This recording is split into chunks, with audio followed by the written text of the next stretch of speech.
గౌతమ మహర్షి ఒకనాడు తన శిష్యులతో కూడి తీర్థయాత్రలు చేయుటకై ఉత్తర దిశకు బయలుదేరాడు. వారు అనేక పుణ్యనదులలో స్నానములు చేయుచు ప్రసిద్ధ క్షేత్రములను దర్శించుచు మార్గమందున్న ముని పుంగవులతో ఇష్టాగోష్ఠులు జరుపుకున్నారు. అప్పటికి మాఘమాసము ప్రవేశించుట వలన కృష్ణానదిలో స్నానము చేయవలయునని ఆ ప్రాంతమునకు వచ్చి విడిది చేసిరి. గౌతముడు తన శిష్యులతో కూడి కృష్ణానదిలో సూర్యోదయ సమయములో స్నానము చేసి తీరమున ఉన్న ఒక రావి చెట్టు వద్దకు వచ్చి ఇలా శ్లోకం చెప్పారు.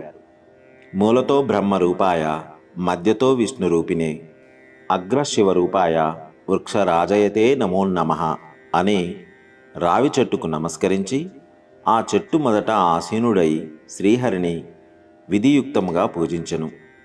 తర్వాత శిష్యులందరికీ మాఘమాస ప్రభావమును వినిపించెను. ఈ విధముగా ప్రతి దినము ఆచరించుచుండగా మాఘశుద్ధ దశమి నాడు ఆ చెట్టు మొదట మండపం ఏర్పరిచి ముగ్గులు బొట్లు పెట్టి మామిడాకుల తోరణాలు కట్టి అలంకరించారు.